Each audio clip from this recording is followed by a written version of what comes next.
Good morning.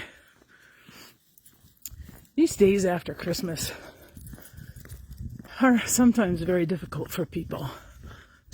Feels like such a letdown. All that hype that goes toward the celebration. And then all of a sudden in 24 hours, boom, it's over. Now, not for believers, not for Christians. Obviously, we believe, we celebrate for the 12 days following, just so that we really sink it in, you know? But the reality is, in the secular world, that any minute now, we'll be seeing Valentine's Day things on the shelves, right?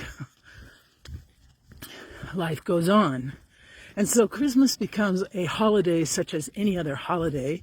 You get a couple of days off from work, you eat some good food on a regular year, maybe you visit with family, but basically, it's over. And yet, that's the furthest thing from the truth.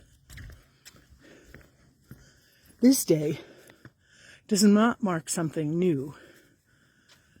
Christmas, the celebration of the divine becoming flesh, is something that we celebrate. Our minds are blown by this reality. This is something that, even though it happened years and years and years ago, we celebrate it each year at Christmas time to remind ourselves. We talked earlier in Advent about being aware and being awake. Well, this is what we're awake to. The reality that God has never left us. That God has always been here. Even in the darkest times, even in the times of COVID. Even in great sadness and sorrow and loss and awkwardness and changes and uncertainty and anxiety, God is with us. God is present. This isn't something new. We celebrate it every year to remind ourselves. And so I think it makes sense. Don't abandon your nativity scene yet. Don't abandon the crèche, the stable, the manger. Take some time today before you disassemble everything and walk toward that encounter, make an encounter with the Christ child, with this embodiment of divine God, of this divine spirit that has chosen this time and place to walk among us. Have you dared to ask anything of God this Christmas? Not that you don't ask otherwise, but remember we talked about those dormant prayers, that God's answer to us is always present, just like God is. It's just that we have to work up the courage to credit ourselves as valuable enough to ask.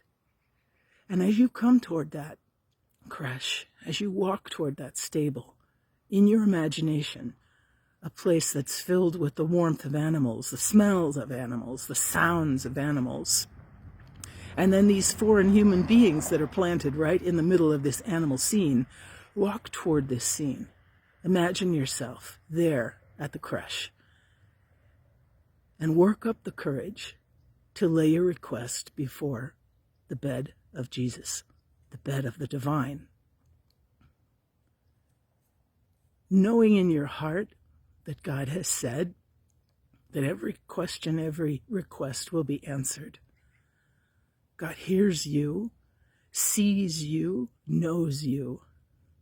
And it's that reason that the divine became enfleshed at Christmas time. We don't just celebrate the birth of something that happened years and years ago. It's kind of crazy otherwise.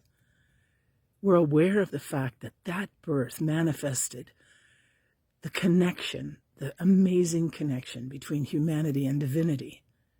And if you lay your request before divinity, a God who loves you deeply, you entrust that request to God. You're telling God that I believe in you enough to entrust what's sacred to me and important to me in your hands. And then let it go. Spend quiet there, in that humble space that God chose for that connection to take place. Not born in the Marriott, not born in the palace, born in a place that nobody else would have ever thought to be. God does amazing things. God doesn't play by the rules a lot of times. God colors outside the lines. So then keep your heart open. Keep your eyes open. What will the answer of God be? And just know the answer